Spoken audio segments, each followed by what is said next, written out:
pouvoir répondre pendant 15 minutes à vos questions.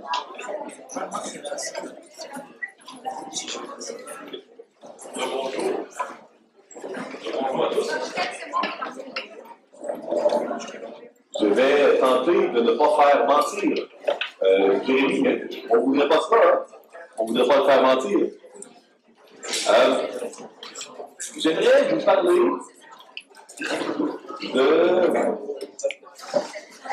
de quelque chose de compliqué, mais de très important. C'est un diagnostic qui s'appelait avant le syndrome de stress post-traumatique et que l'on appelle maintenant le trouble de stress post-traumatique. Les étiquettes et les appellations évoluent un peu avec les années. Peut-être avez-vous déjà entendu le petit dicton, je crois que c'est un dicton français. Chat échaudé craint l'eau froide. Ce dicton, c'est simplement quand on est habitué à ce que quelque chose soit dangereux, on va être très réactif. Hein? Peut-être que vous vous êtes déjà brûlé sur le foyer ou un endroit radiateur. Et là, on est plus prudent, hein? On fait attention. Hein? Maintenant, je vous l'ai mentionné plus tôt, notre corps, il subit la brisure du péché originel. Et il ne réagit pas toujours comme il le devrait. Et parfois, on réagit d'une manière qui est involontaire, douloureuse et disproportionnée par rapport à une situation. Je vous donne un exemple vécu. Ensuite, on va plonger dans la présentation.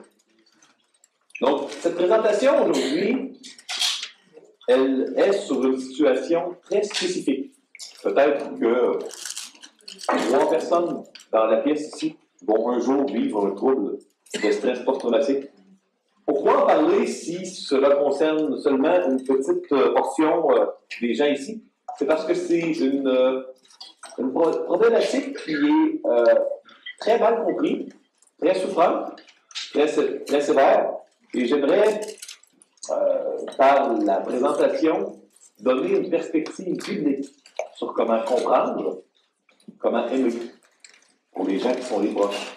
Quelqu'un qui souffre du trouble de stress post-traumatique. Donc, je vais vous donner un exemple qui est un cas vécu.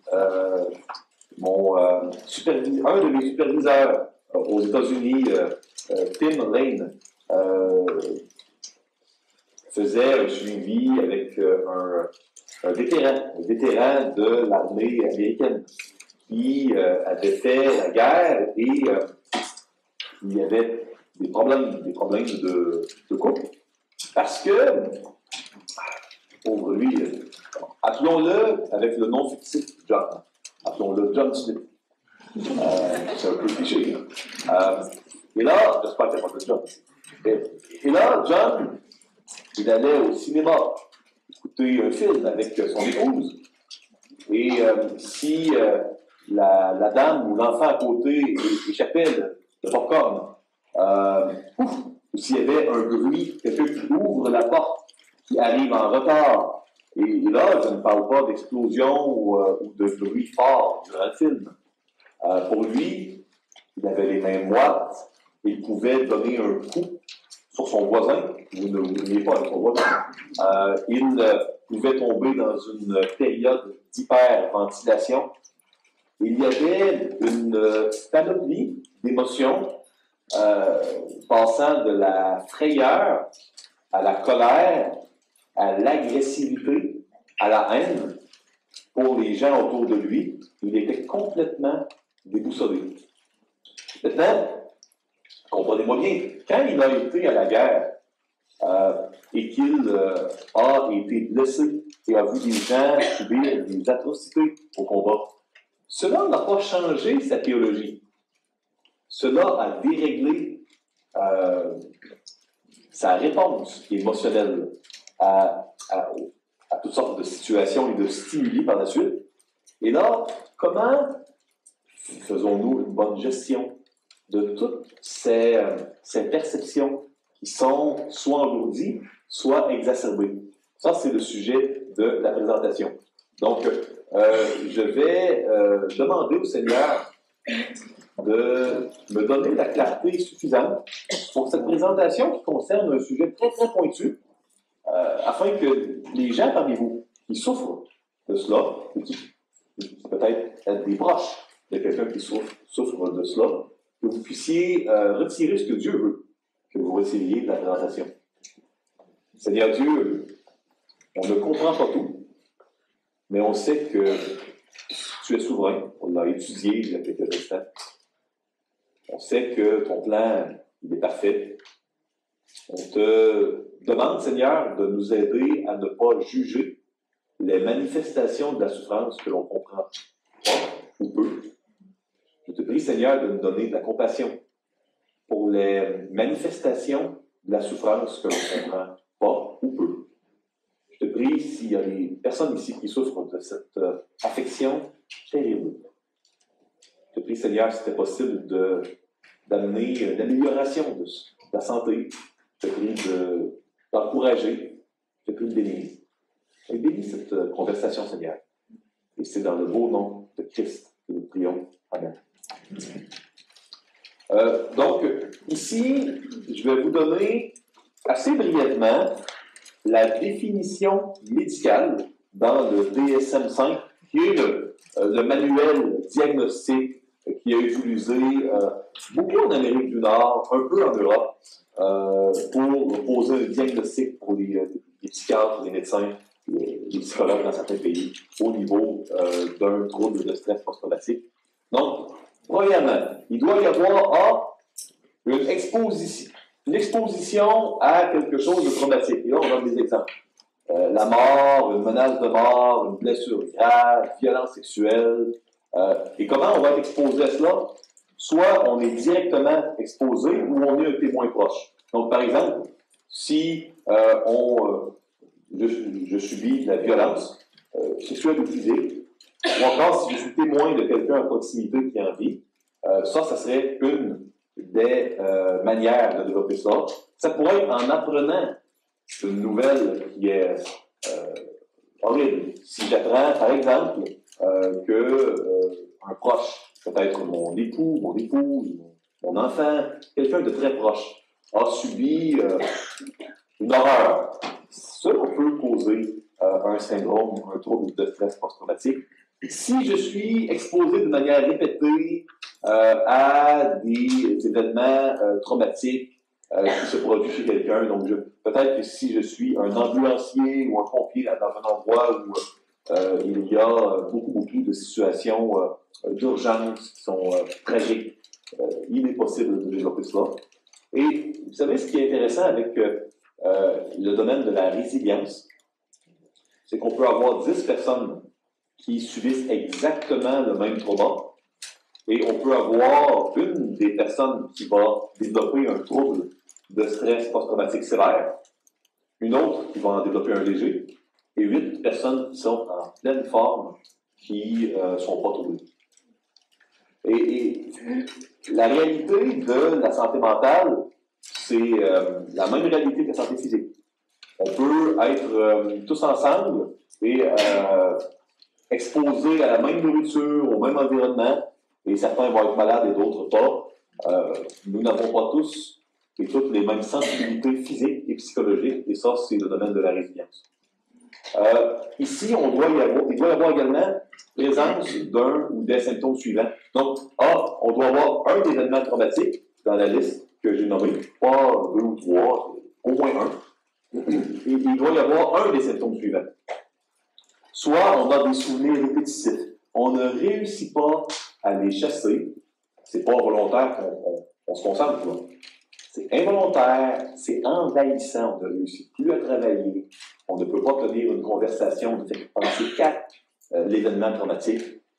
Et là, ça peut être également des rêves répétitifs qui amènent beaucoup de détresse durant la journée. Normalement, et là je fais aparté, les rêves, on s'en rappelle pas parce qu'ils surviennent dans une phase du sommeil qu'on appelle la phase du REM, Rapid Eye Movement, donc le sommeil paradoxal.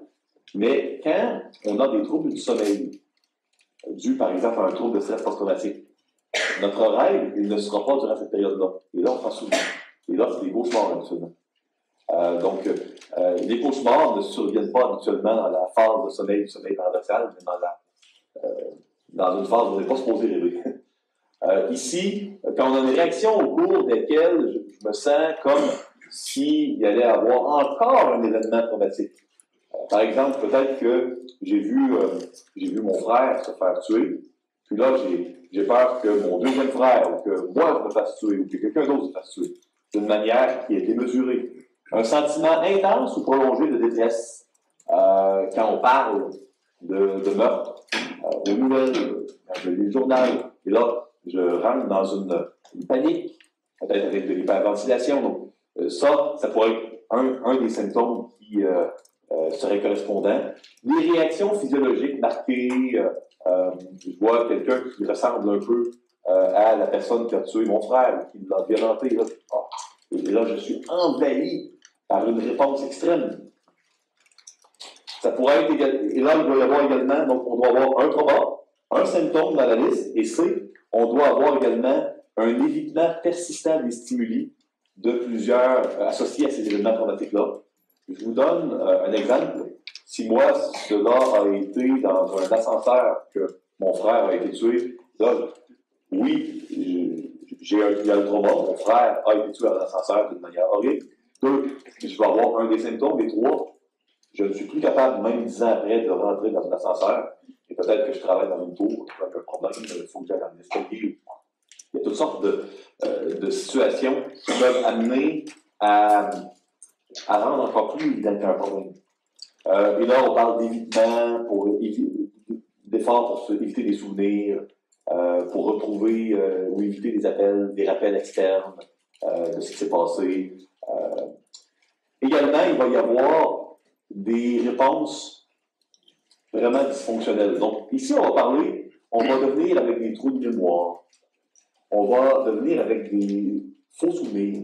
On peut avoir à la fois des trous de mémoire et des choses réelles qu'on a oubliées, mais là, on a des mémoires qui sont fausses, d'événements qui ne se sont jamais produits. On appelle ça des distorsions cognitives persistantes. Et là, ça peut amener à se blâmer ou à blâmer d'autres personnes. Donc ça, il doit y avoir un des éléments suivants pour qu'on puisse diagnostiquer un trouble de stress post-traumatique. Ça, ce que je vous présente, c'est vraiment verbatim, en intégralité, mot pour mot, le critère du DSM-5, qui est le manuel vraiment au Canada et aux États-Unis qui est utilisé pour poser un diagnostic. Et là, je termine, c'est un peu technique, mais je voulais vraiment partir des définitions formelles, parce que, malheureusement, comme c'est un problème mal compris, il y a deux extrêmes, comme souvent, je ne serais pas surpris. Il y a des gens qui nient et disent John Smith, il exagère, il devrait en revenir de la guerre et de tout ce qu'il a vu, qu'il fasse confiance à Dieu. Hein. Donc, ça, c'est un extrême, manque de compassion, manque de compréhension complètement criant. Et l'autre extrême, c'est de catégoriser de troubles post-traumatiques n'importe quelle émotion. Et là, quelqu'un a eu la frousse parce qu'on lui a fait, j'exagère, un coup. Il a eu une mauvaise journée au travail. Quelqu'un a peut-être, le patron lui a crié dessus. Et là, on est dans les troubles post-traumatiques. Donc, il y a des exagérations et il y a, malheureusement, et ça c'est triste, un manque de compassion et de compréhension. Et je voulais vous ramener les critères officiels pour qu'on puisse partir des éléments qui sont un peu plus objectifs. Ici, il y a donc des états émotionnels négatifs persistants, crainte, colère, culpabilité ou honte, toujours dans la honte, dans la colère. Une réduction nette de l'intérêt. On ne veut plus faire les choses qu'on faisait avant, le sport, le loisir. On a un sentiment de détachement. On se sent détaché des gens avec qui on était plus intime. On a des trous d'empathie où on devient incapable de ressentir quoi que ce soit. Les gens le décrivent en disant, moi, je me sens comme une pierre, vide, je ne suis plus capable de ressentir quoi que ce soit. J'écoute quelqu'un raconter un deuil ou une horreur, je ne ressens rien.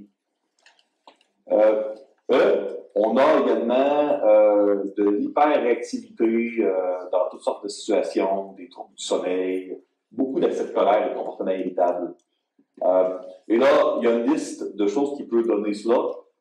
On a dans la littérature, dans les statistiques, souvent on peut avoir un TSPT, un trouble de stress post-traumatique. À la guerre, ça c'est typique.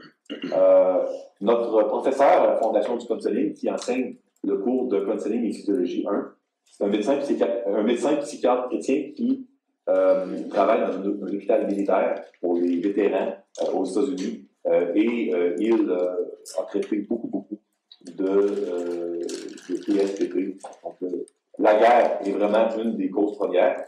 Des menaces d'agression ou des agressions physiques, des menaces ou de la violence sexuelle, le fait d'être enlevé, pris en otage, une attaque terroriste, torture, on en voit moins dans notre région du monde, en Amérique du Nord et en Europe, il y en a moins. Mais c'est quelque chose qui est beaucoup plus fréquent dans certaines régions du monde. On n'en est pas toujours conscient, nous, les Occidentaux, mais il y a des pays d'Amérique latine et d'Afrique où c'est très, très commun, malheureusement, de vivre ou de connaître quelqu'un qui a vécu de la torture lors d'une guerre civile ou quelque chose comme ça. L'incarcération comme prisonnier de guerre, catastrophes naturelles, les accidents graves de la route, parfois. Le syndrome dissociatif, c'est quand les gens ont l'impression qu'ils ne sont plus eux-mêmes, ils sentent un détachement et une distance face à la réalité des autres, d'eux-mêmes. Donc, ici, le but n'est pas d'insister en long et en large sur tout cela, mais je voulais rapidement vous donner une première exposition aux termes médicaux qui sont utilisés dans ce domaine-là, que vous pourrez rencontrer à un moment ou à un autre. Donc, maintenant que nous avons ouvert cette portion plus technique, j'aimerais aller d'une manière plus simple vers qu'est-ce que c'est le TSPT, quels sont les traitements actuels et de quelle manière, comme enfant de Dieu, on peut réagir. Quels sont les précipices à éviter comme enfant de Dieu? Pour moi, c'est l'élément le plus important. Maintenant, nous avons défini cette entité que j'aimerais aborder avec vous. Donc, le Dr. John Applegate, qui est un de nos professeurs, définit d'une manière assez simple le TSPT comme étant une réponse émotionnelle à quelque chose qui est perturbant. Fondamentalement, c'est cela.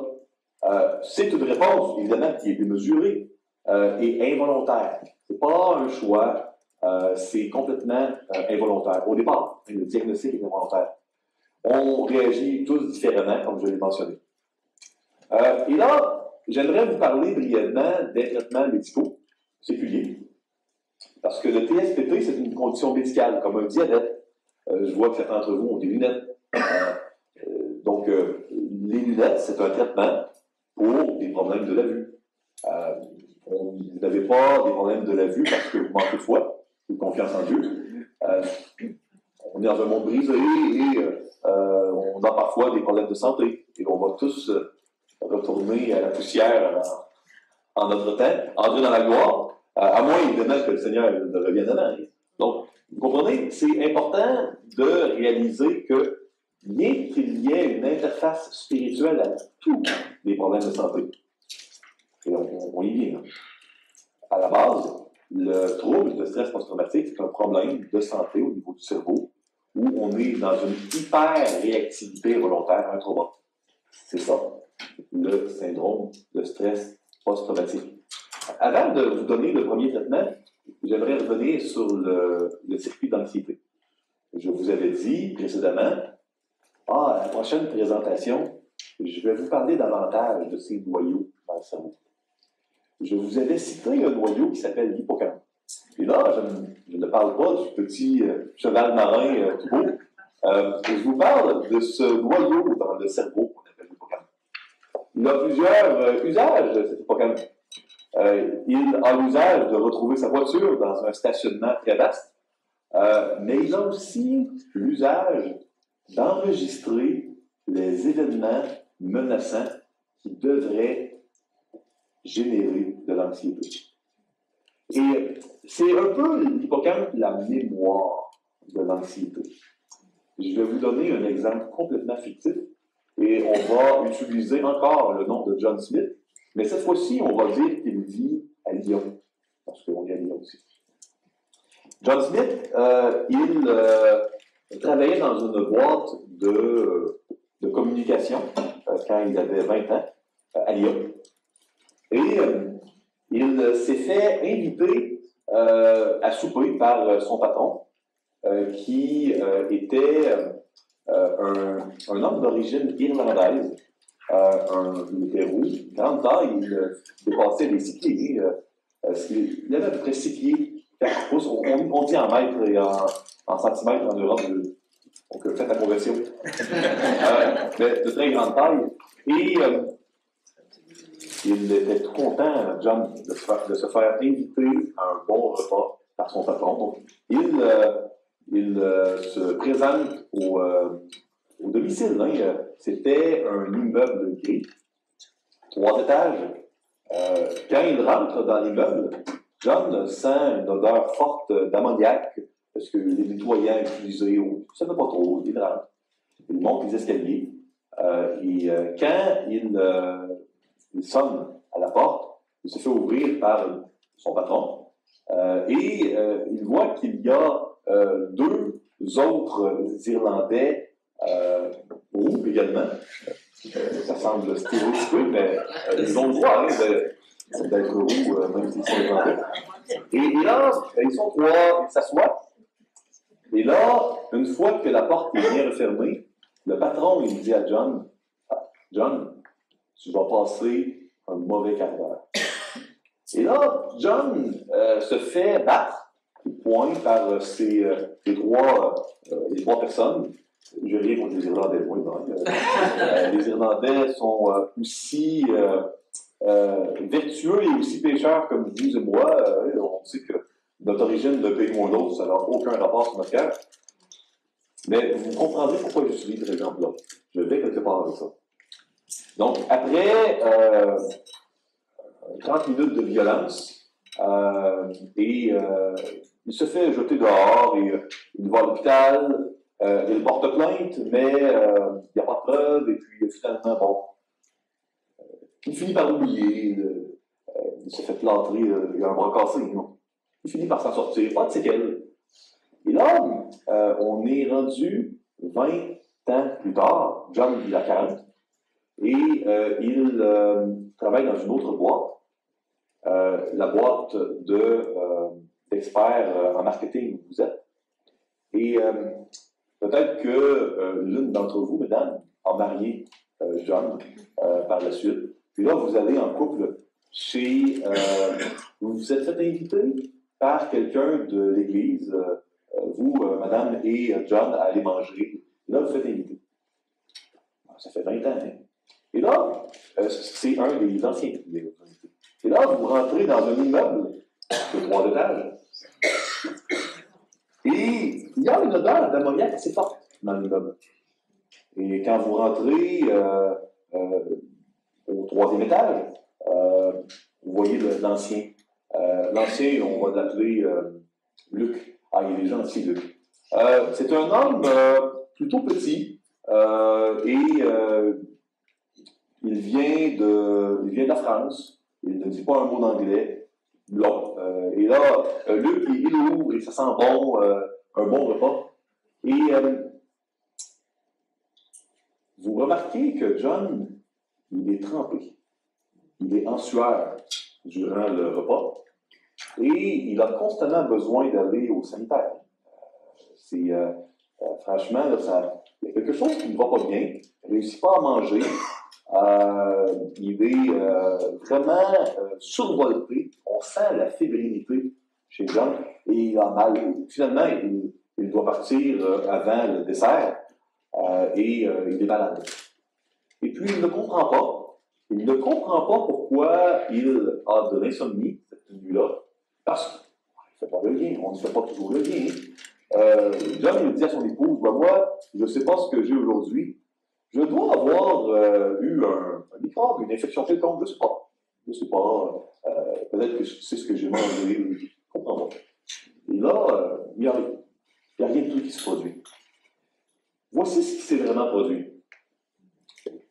L'hippocampe de John a codifié qu'un immeuble de 3 étages, une invitation à souper, une odeur d'ammoniac, un 3e étage, une nouvelle invitation dans un nouveau milieu, que c'était associé avec des os cassés, avec des coups, avec des abus physiques. On a plusieurs sections de notre mémoire, et notre mémoire n'est pas pleinement consciente partout. Il y a des zones de notre mémoire qui est consciente, et il y a des zones de notre mémoire où ce n'est pas conscient. Et l'hippocampe, il a retenu qu'il y avait plusieurs des marqueurs d'angoisse qui étaient présents. Pas tout, parce que ce n'était pas un Irlandais, ou, etc., pas d'accent, mais il y avait plusieurs des marqueurs. Donc, l'hippocampe a envoyé un signal. Je vais montrer les noyaux, thalamus, hypothalamus. Et là, il y a des signaux partout dans le corps qui vont générer de l'anxiété, ça va affecter le tube digestif. Ça, c'est un usage de la mémoire émotive qui est, c'est dommage, mais c'est rien de si terrible. Hein. Après le mauvais sommeil, ils vont oublier et ça va continuer. Le TSPT, c'est comme si l'hippocampe va retenir quand il y a un trauma d'une manière qui est démesurée, exacerbée, à tel point que les réponses vont être souvent plus nuisibles que le trauma initial. C'est ça, un TSPT. Ça provient du fait qu'on a une mémoire vraiment des événements anxieux, qui est bonne, qui est saine, qui est utile pour notre propre survie et notre sécurité.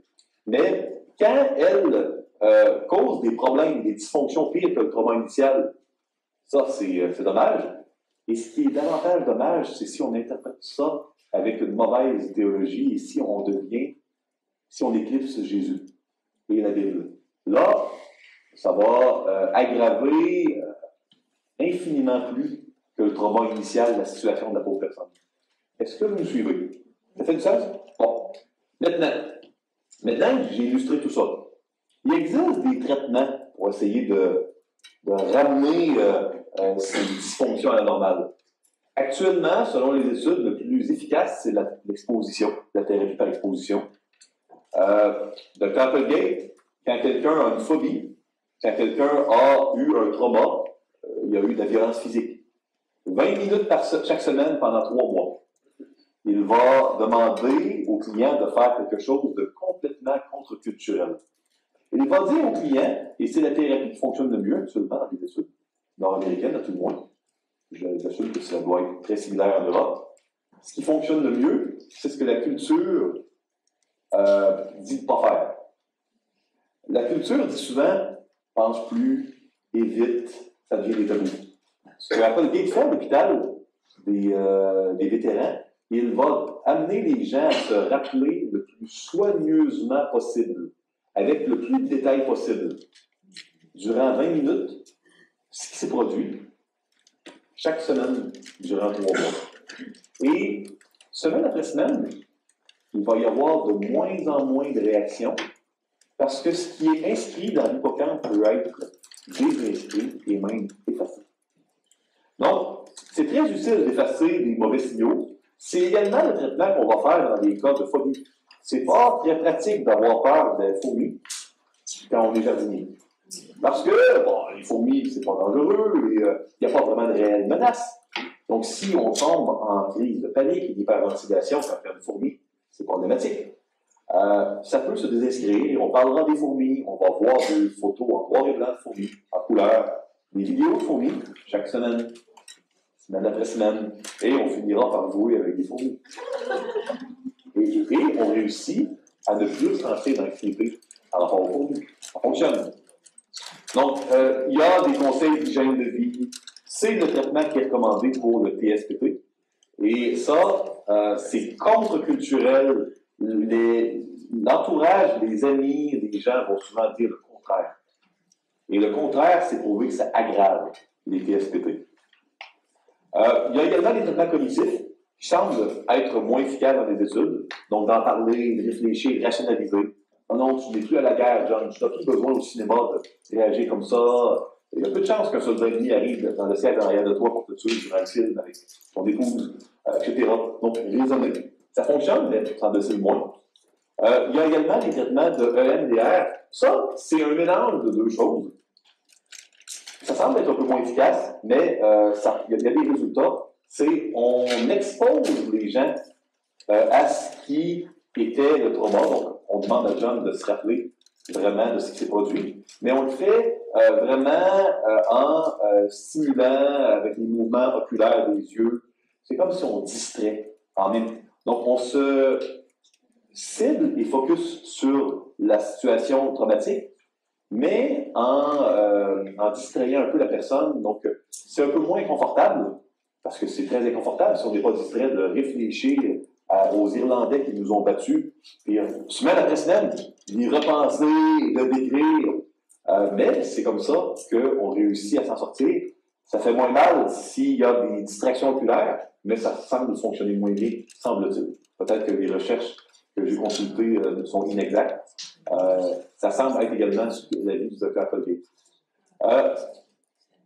Les traitements MDR, il y a différentes phases. Donc ça, ce sont les traitements actuellement disponibles en Europe et en Amérique du Nord pour les TSPT. Je ne vous ai pas parlé de la foi encore. Et je le répète, le TSPT est une des conditions de santé qui, à mon avis, cause le plus de dommages au niveau de la foi si on n'est pas bien informé par les principes bibliques. Voici, il y a également des médicaments. Et il existe aux États-Unis des traitements d'électrostimulation crânienne. C'est pas disponible pour le public au Québec. C'est de l'appareillage, à ma connaissance, c'est de l'appareillage extrêmement dispendieux. Ça, c'est pas disponible partout. Voici pourquoi on peut malheureusement facilement dévier de la foi dans notre marche avec le Seigneur quand on est atteint de TSPT.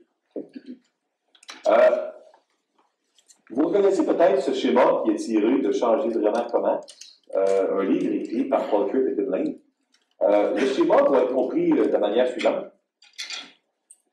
On a ici la chaleur en haut. La chaleur, c'est la situation.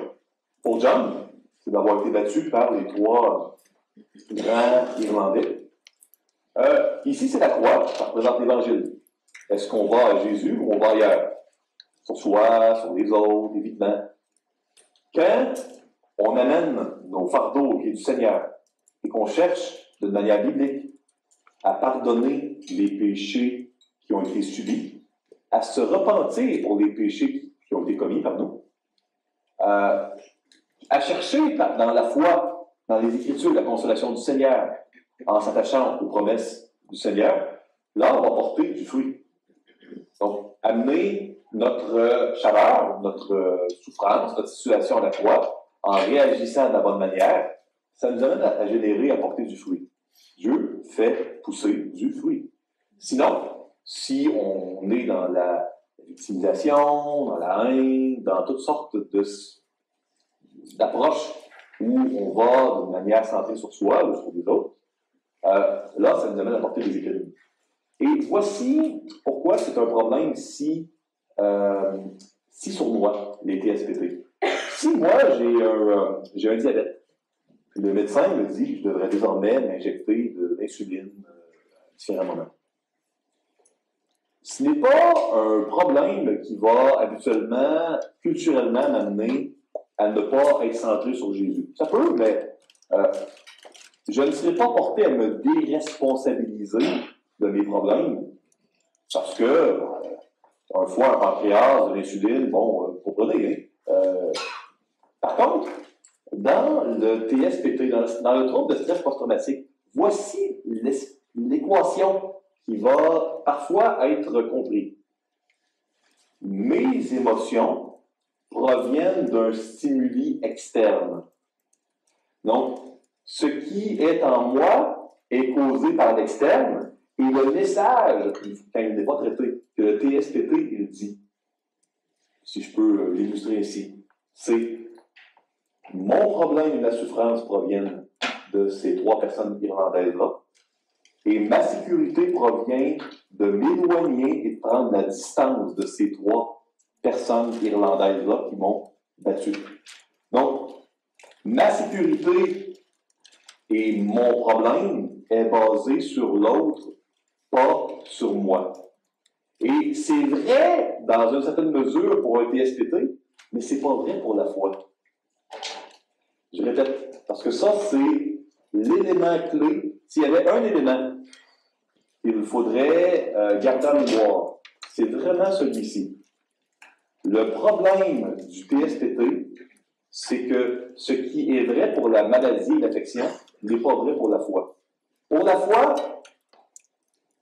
Jésus l'a dit dans l'Évangile, on peut faire du mal à mon corps, mais seul le Père peut jeter quelqu'un dans la géhenne. Personne ne peut atteindre mon âme, sauf Dieu. Donc, ma foi va dépendre de l'action de Dieu en moi.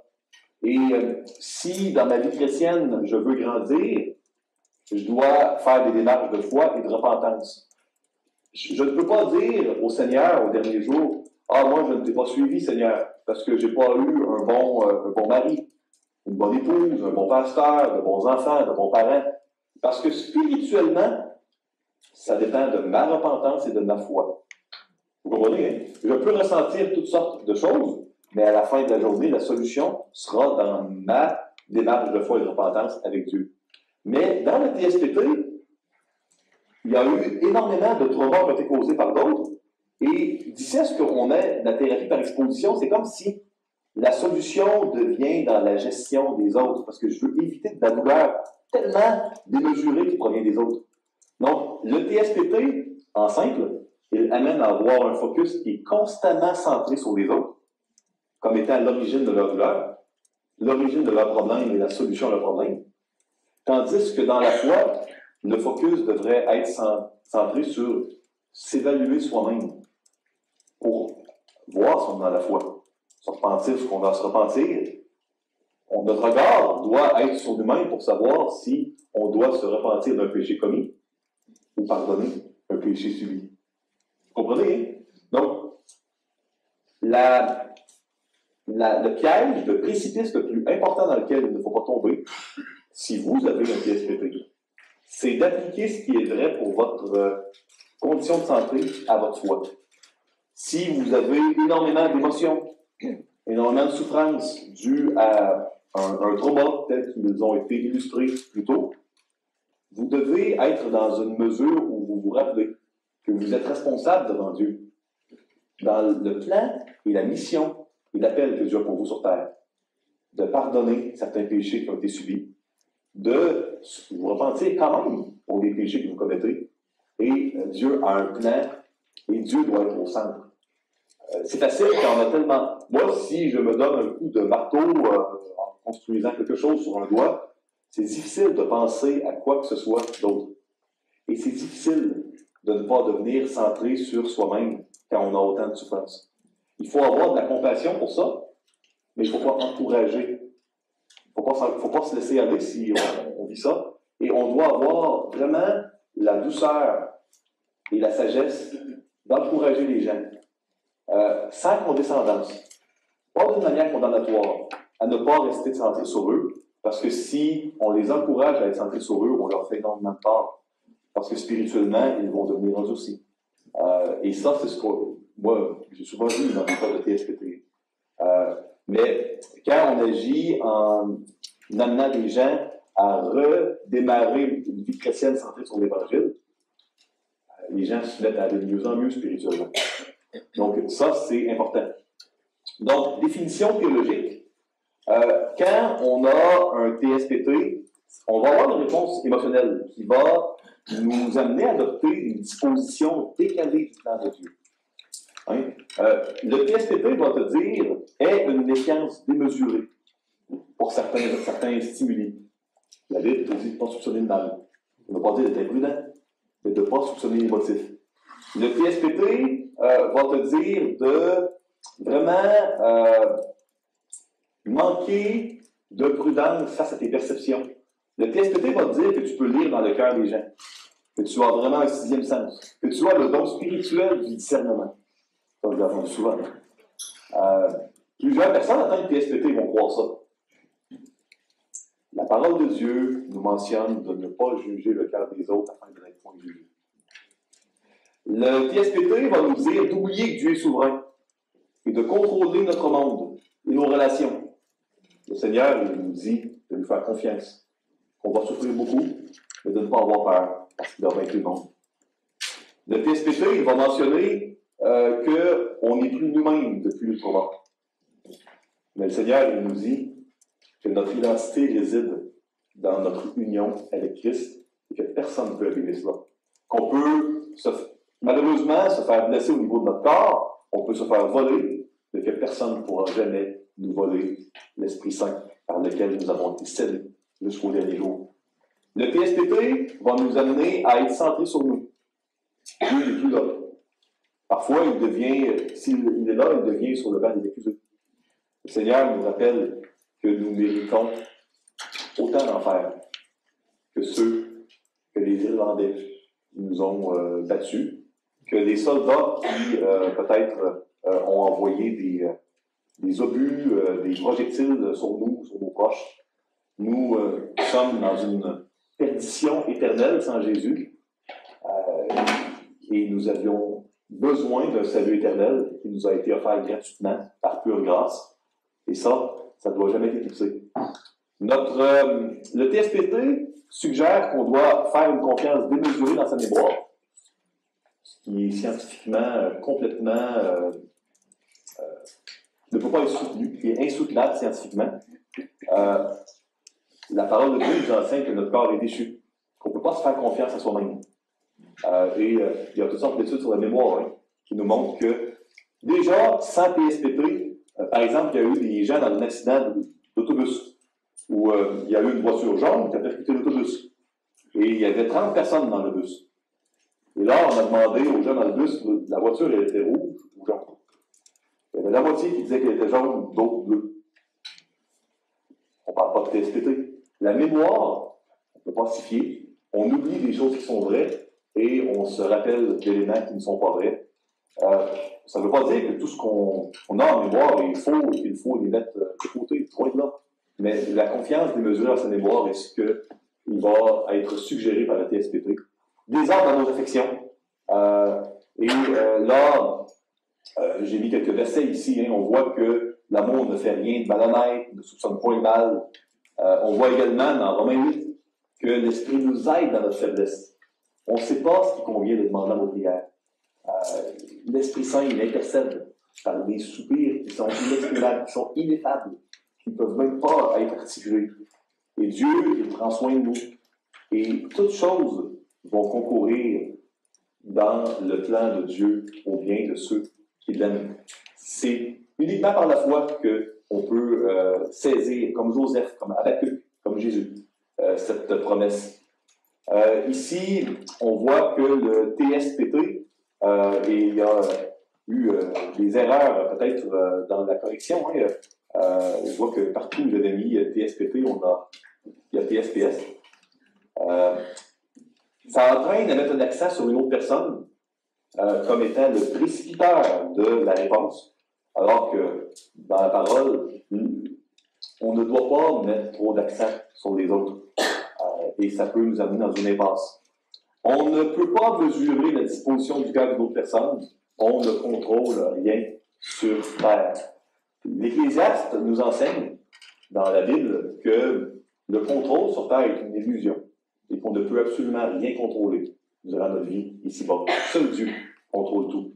Et parfois, on s'appuie sur des illusions de contrôle. Mais c'est futile et dangereux. Le TSPP peut nous amener une souffrance très importante qui peut nous amener à oublier Dieu. La victimisation est un grand danger. De mettre de côté foi et repentance pour devenir dans une approche centrée sur soi, centrée sur la guérison, centrée sur l'évitement de la douleur. Il ne faut pas condamner cela parce que c'est souffrant. Et personne ne peut comprendre parfaitement la souffrance et le désespoir et la détresse d'un PSPP, sauf ceux qui l'ont vécu. Donc, on doit être très prudent de ne pas minimiser la détresse et le degré de souffrance qui est présent dans une situation comme celle-là. Mais d'écouter les faux messages que la culture et que les émotions vont nous donner peuvent avoir un dommage bien plus grand que celui du TSPP. C'est un dommage de foi, un dommage pour notre relation avec le Seigneur, pour notre vie. Voici quelques recommandations pour les accompagnants, parce qu'on ne voudrait pas faire mentir notre cher Jérémy qui nous a mentionné. Il va y avoir des questions, hein, donc je me dépêche de rapidement là, conclure. L'accompagnement doit être rempli de patience et de douceur. Très important. On doit favoriser un lien de confiance et de sécurité. Ça peut être très long. On doit être rempli de compassion. On doit chercher à se mettre dans la peau de la personne qui vit ce degré de détresse-là. C'est pas du court terme. C'est pas parce que la personne n'est pas enseignante. C'est pas parce qu'elle ne veut pas. C'est du long terme. Et je crois que l'Église devrait être l'endroit par excellence pour ce genre de support dans l'amour. Il doit y avoir de la régularité dans le suivi, une validation biblique des émotions, où on est capable de parler de nos émotions sans reprendre, mais en se donnant la possibilité d'être d'accord ou non avec nos émotions. De dire, je ressens, c'est pas volontaire, je n'ai pas de contrôle sur mes émotions, mais c'est pas biblique ce message-là, où ça le dit. Faire de l'éducation au niveau de la théologie de l'identité, c'est important de se rappeler de qui nous sommes en Christ. Vous savez, j'ai été atteint d'un appendicite il y a plus de 20 ans. Et quand j'ai eu une chirurgie pour me faire retirer l'appendice, j'ai été anesthésié et j'ai perdu la conscience de la période où j'ai été opéré. J'ai resté moi-même durant la chirurgie. Mon identité n'a pas été modifiée. Il n'y a pas de lien entre la conscience d'un individu et son identité. Il y a une sœur bien-aimée à l'église locale de Shawinigan-Sud qui est atteinte de la maladie d'Alzheimer, qui ne reconnaît plus personne. Elle n'est plus consciente, mais son identité en Christ n'a pas changé. Parce que notre identité ne réside pas dans nos goûts, dans notre corps. Quelqu'un qui se fait amputer, son identité en Christ n'a pas changé. Notre identité ne réside pas dans nos péchés, ne réside pas dans nos erreurs, ne réside pas dans notre conscience ou dans notre santé mentale. Elle réside dans une action que Christ a faite, qui a été scellée par l'Esprit Saint et que personne ne peut atteindre. Et on doit rappeler ces vérités précieuses dans les rencontres, l'accompagnement de TSPT. On doit parler avec franchise et honnêteté, même quand c'est contre-culturel. On doit encourager la foi et la repentance, même quand il y a de la souffrance. Sinon, c'est du poison. On doit encourager la piété, la prière, la louange, la lecture et la méditation des Écritures. Il est recommandé que l'accompagnant comprenne les croyances relatives aux émotions que j'ai exposées. Le message que le TSPT lance, c'est important de le comprendre pour l'accompagnant. On doit rappeler la théologie de la providence, qui est si vocale dans le narratif de Joseph. On doit aider la personne à raconter son histoire. Et parfois, les narratifs, le Seigneur les amène à évoluer.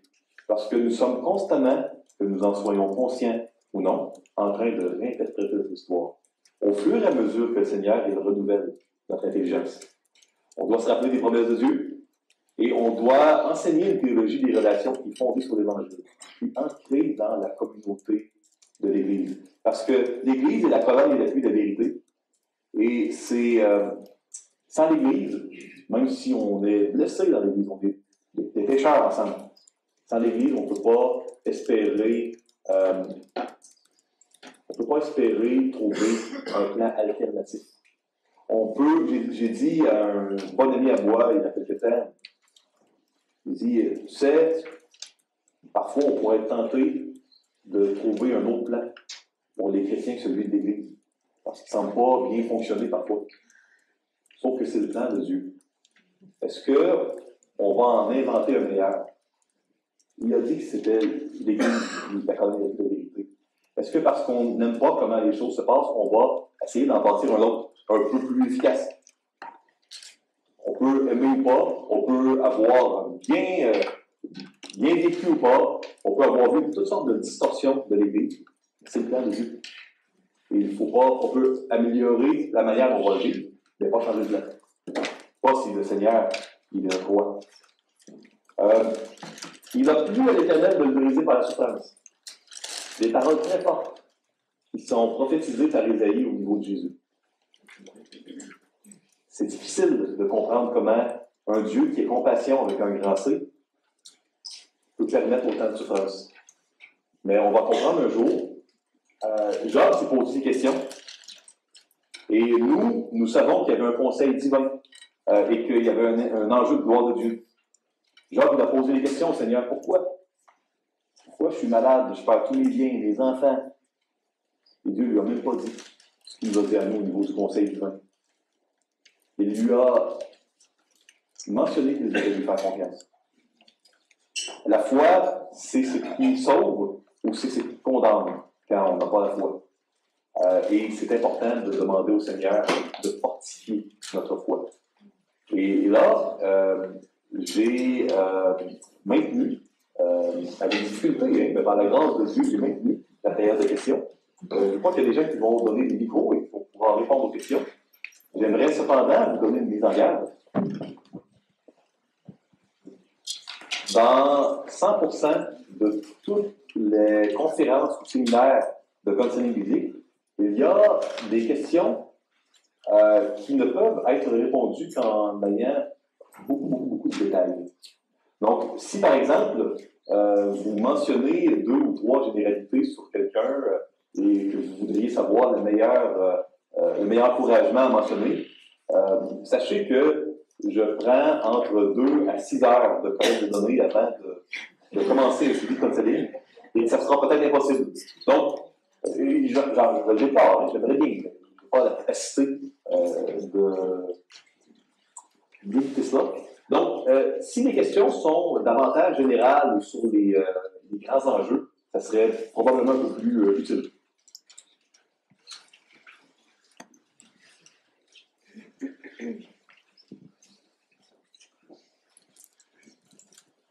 Merci beaucoup. Alors moi j'avais une question par rapport au traitement du syndrome post-traumatique. Oui. Je pensais aussi à un traitement par la thérapie collective. Je pensais donc les groupes de parole pour des victimes d'attentats, la justice restaurative aussi, où il y en a des victimes qui vont être confrontées à des coupables. Est-ce que tu n'as pas mentionné parce que c'est quelque chose que tu ne recommandes pas, ou est-ce que ça a sa place dans le counseling biblique, la thérapie collective? Premièrement,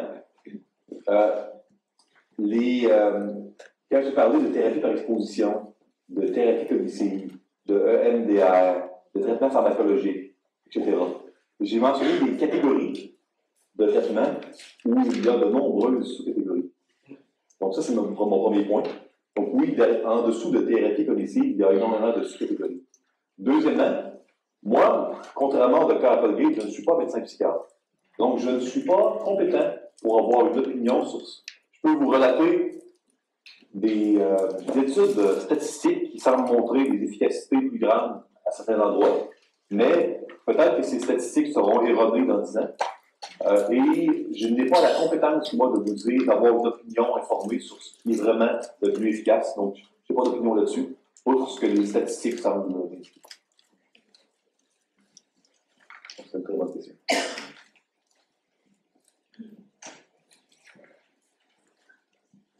Bonjour. J'aimerais savoir si, d'après vous, les gens ont nécessairement conscience de souffrir d'un trouble ou d'un TSPS, et s'il est possible qu'ils n'en aient pas conscience, comment l'entourage peut-il aider ou peut-il proposer quelque chose? Donc, nécessairement, dans la définition et dans les critères diagnostiques du TSPP, il doit y avoir des critères qui incluent la colère, la détresse, etc. Donc, la personne va avoir un minimum conscience de ces symptômes-là, mais il est possible que la personne n'ait pas la même interprétation et ne soit pas consciente qu'il ou elle a un TSPP ou qu'il ou elle a un problème. Donc, il y a une différence entre la conscience des symptômes et la conscience de leur gravité. Ici, on a conscience des symptômes, ici, on interprète. Donc, oui, il va y avoir des gens qui ont des TSPP qui n'auront pas une interprétation où c'est grave, pour eux, c'est normal, mais ils ou elles vont être quand même conscientes de leurs symptômes. Parce que dans les critères, il doit y avoir des symptômes objectivables et on ne peut pas dire que quelqu'un a de la colère s'il n'en est pas consciente. Donc, il va y avoir nécessairement une conscience des symptômes, mais pas de la gravité ou du diagnostic, à mon avis. Maintenant, comprenez que tout est une question de sémantique. La Bible ne donne pas de définition d'un TSPP. Donc, moi, je vous réponds selon les définitions du DSM-5. Mais il y a d'autres diagnostics, il y a des traumas qui auraient des variables différentes au niveau de la conscience. Est-ce que ça répond ou pas exactement? Ça répond à ma première question. La deuxième était de savoir comment est-ce qu'on peut approcher une personne chez laquelle on identifie clairement les nombreux symptômes que vous avez décrits, mais qui, elle, ne les aura pas interprétés comme vous l'avez fait, et qui pourtant auront des conséquences assez importantes sur l'entourage. Ça, c'est vraiment une très bonne question. Moi, je crois que la beauté et la difficulté de cette situation-là, où quelqu'un a un problème qui la personne n'en est pas consciente de ce problème-là. Et ça, la réponse que je vais donner est vraie pour les TSPP, mais est vraie pour n'importe quel frère ou sœur qui a des problèmes qui n'en sont pas conscients. Vous avez certainement rencontré des frères et des sœurs qui ont des problèmes qui n'en sont pas conscients. Pour moi, on aime, on est patient, on exhorte, parfois on reprend. Dans tous les cas, on le fait avec amour et on est rempli de grâce. Le Seigneur n'est pas en train de reprendre tous les péchés qu'il voit en moi, en bonheur. Qui est marié ici? Messieurs, mesdames, s'il vous plaît, ne reprenez pas tous les péchés que vous voyez chez votre épouse ou votre mari. Il y a une place pour que la charité couvre.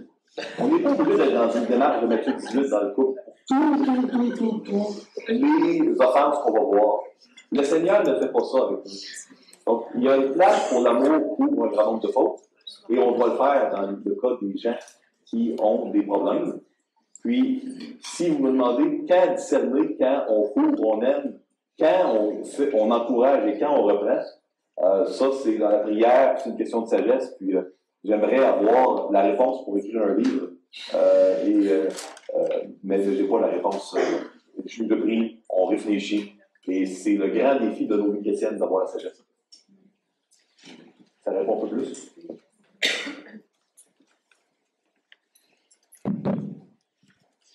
Bonjour. Est-ce que c'est possible que quelqu'un ait tous ces symptômes, ces critères, mais qui n'ait aucun souvenir d'un événement qui aurait pu provoquer tout ça? Absolument. Parce que dans les critères, on a des trous de mémoire, puis en plus, des faux souvenirs.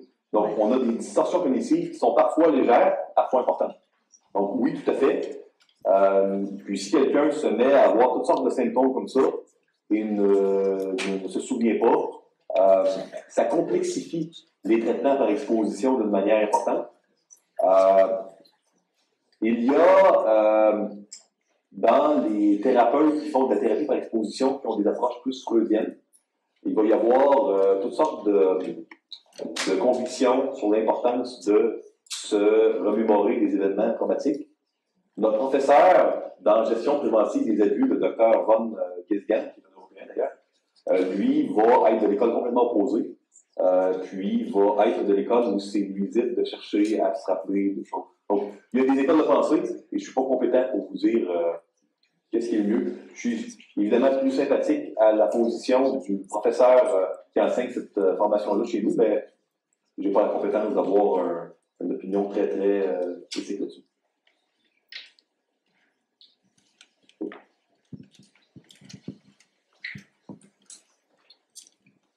Alors, deux questions. La première, quand on a parlé de la différence entre les traitements séculiers, puis c'est-à-dire que la foi, elle nous fait voir les choses différemment. Vous avez donné l'exemple du pardon vis-à-vis qu'on a tendance, de manière séculière, à reporter ça sur l'autre et en tant que chrétien à aller vers le pardon. Et on n'a pas parlé des troubles post-traumatiques qui ne dépendent pas de l'autre, comme par exemple un accident de voiture ou une explosion. Et en quoi est-ce que notre foi, elle diffère du traitement du monde dans ces domaines-là où il n'y a pas d'autres personnes? C'est une très bonne question. J'ai volontairement parlé davantage des TSPT qui étaient liés à des personnes, parce que c'est là que je vois le plus de danger au niveau de la foi, de déraper. C'est rare qu'on va se mettre à blâmer une voiture ou mais on va blâmer des personnes parfois. Donc, c'est très avisé. C'est vraiment volontairement là, que j'ai ciblé les TSPT dont la cause semble causer davantage de problèmes. Mais la foi, elle ne peut pas apporter une solution, du coup, je crois que on doit être très prudent de ne jamais médicaliser le spirituel, ni spiritualiser la maladie. Et pour moi, le TSPT, c'est une entité qui est neuropsychologique. Okay? Et moi, je veux vraiment bien départager comment bien vivre avec sagesse et avec foi quand on est atteint de telles afflictions. Okay? Et pour moi, l'évaluation et le traitement d'une condition, c'est pas dans l'évangile de Marc. Si vous avez de la misère, de la difficulté à voir, et vous voulez acheter des lunettes, c'est pas dans l'évangile de Luc que vous allez voir le bon nombre de dioptries pour vos lunettes, etc. Donc, l'évaluation et le traitement d'une condition médicale, Dieu aurait pu écrire un livre extraordinaire là-dessus, il ne l'a pas fait. Et c'est pas le but de la Bible. Le but de la Bible est de nous apprendre comment bien vivre, de nous présenter Christ, de nous sauver, de nous transformer, de nous sanctifier, de nous encourager, pas d'évaluer ou de traiter un problème de santé. Est-ce qu'il est possible, en vivant ma vie chrétienne, que ma foi en Christ m'amène à avoir un diabète plus contrôlé, à ne plus avoir besoin de lunettes, à avoir moins de symptômes dans ma dépression? Dieu peut faire ce qu'il veut quand il veut et il le fait, mais on doit être prudent parce que Dieu guérit parfois des maladies, de ne pas confondre vraiment là, les deux champs. Parce que je crois que dans la parole de Dieu, Dieu ne les confond pas. Ça serait mon opinion. Ok, et la deuxième question, désolé, je suis un peu long. Un des symptômes aussi du trouble de stress post-traumatique, c'est souvent les problèmes sociaux de désocialisation ou de disciplinaire un peu, et ces choses-là peuvent être interprétées, enfin c'est des péchés en fait, et sans encore une fois sans chercher à excuser, on explique, mais est-ce que vous pensez que justement quand en tant qu'accompagnant ou comme frère on distingue comme ça un certain nombre de péchés, il faut savoir remonter à peut-être une cause derrière tout ça sans travailler chaque péché indépendamment. Pour moi, je reviens vraiment à l'idée, là, avec un esprit de douceur, de reprendre le péché et parfois de le couvrir avec la charité. Donc pour moi, quand à l'intérieur d'une condition de santé, il y a des péchés, soit on les reprend, ou on les couvre avec douceur, ou on les couvre avec charité. Mais pour moi, et oui, on peut chercher à comprendre la cause, mais il ne faudrait pas mettre plus de focus sur la cause que sur tout simplement exhorter à la repentance et au pardon. Donc pour moi, oui. C'est pas parce qu'il y a une condition de santé que soudainement je ne reprendrai plus le péché ou ne pardonnerai plus le péché. Et c'est exactement le point que j'essayais de faire. Parce que dans le TSPT, les symptômes sont tellement exubérants et extravagants par moment, tellement envahissants, que les gens en oublient de pardonner à ceux qui les ont offensés, de se repentir de leurs fautes et de regarder à Christ et à ses promesses. Et c'est précisément ce qu'il ne faut pas oublier. Donc, moi, je serais assez d'accord. On départage les deux, mais on n'oublie pas et on n'excuse pas. On explique, on n'excuse pas les choses.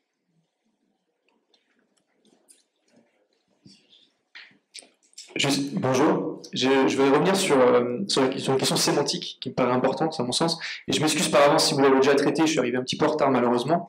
Je vais revenir sur l'exemple du Christ, puisque dans Philippiens on dit de suivre les exemples, et Paul dit suivons l'exemple et ceux qui me ressemblent dans la suivance du Christ. Et il y a ce passage qui est un petit peu particulier et troublant dans les différents évangiles synoptiques où le Christ est à Gethsémanée, et il est saisi d'angoisse, c'est le terme qui est employé, et il va jusqu'à suer du sang. Et je m'interroge, puisque il est saisi d'angoisse, lui qui est pleinement Dieu, pleinement homme, dans la perspective de cette torture qu'il va avoir à vivre, de cette trahison. Comment est-ce qu'on appréhende, comment est-ce qu'on peut suivre l'exemple du Christ dans cette perspective d'angoisse qu'il a vécue à ce moment-là? Comment faire le distinguo, en fait? Donc, je vais donner une réponse courte. La langue serait dans l'atelier numéro 1 sur la théologie de l'anxiété. Donc, dans Luc, chapitre 22, le mot grec utilisé par angoisse, c'est agonia. Donc, on parle d'une angoisse assez puissante. Le Seigneur ressentait la menace de la croix. C'est une menace réelle. Il a été à Dieu. Et nous, on doit l'imiter et nous aussi, dans les angoisses que l'on ressent, aller à Christ et persévérer à rester soumis à sa volonté. Hein? Même si parfois on voudrait autre chose, on peut le demander à Dieu, mais à la fin, que ta volonté soit faite, non la mienne. Donc, ça serait la réponse courte. La réponse modérément longue serait dans la session numéro 1. Et la réponse très très longue, si jamais ça vous intéresse. Sur le site web de la Fondation du Counseling, dans l'atelier Théologie de l'anxiété, vous auriez une réponse beaucoup plus longue. Ma question, elle est un peu le fruit de, on va dire, ma double identité, à la fois infirmier, à la fois responsable d'église. Je suis assez d'accord avec l'idée de ne pas opposer le traitement médical et la dimension spirituelle. Mais la question précise que j'avais, c'était est-ce que vous avez déjà été confronté à des personnes qui, pendant un temps, ont suivi un traitement médical où il n'y a pas eu peut-être d'amélioration ou pas aussi franche qu'espérée, et où à un moment donné, ces personnes ont eu des avancées sur le plan spirituel en termes de repentance, d'honnêteté, et que ça aurait permis d'améliorer aussi après la prise en charge médicale? La réalité est que j'ai vu bonne quantité de personnes qui ont épuisé tous les soins médicaux pour toutes sortes de conditions qui ne vont pas mieux. Puis parfois, oui, Dieu va permettre que ça aille mieux, mais pas toujours. Vous savez, dans Hébreux, chapitre 11, on a des gens qui marchent par la foi, qui ont obtenu les promesses, fermé la gueule des lions, vaincu des royaumes. Ils ont quand même été, pour plusieurs, sciés, torturés, vêtus ça et là, eux dont le monde n'était pas digne. Nous ne sommes pas encore à la cité céleste, dont Dieu est l'architecte et le constructeur. Puis parfois, le Seigneur permet, dans sa grâce, qu'il y ait des accalmies de souffrance, mais pas toujours. Et moi, j'ai développé un engagement vraiment à dire la vérité aux gens que je suis, à ne pas chercher à promettre ou à faire reluire des choses que la parole de Dieu ne promet pas ou ne fait pas reluire. Donc oui, parfois on voit l'amélioration, mais pas toujours. On doit être prudent de ne pas créer de faux espoirs qui ne seraient pas conformes à l'Évangile chez les gens. Donc je crois que c'était la dernière question, selon les organisateurs aussi. Donc je vais laisser la parole pour les instructions à Philippe et Jérémy.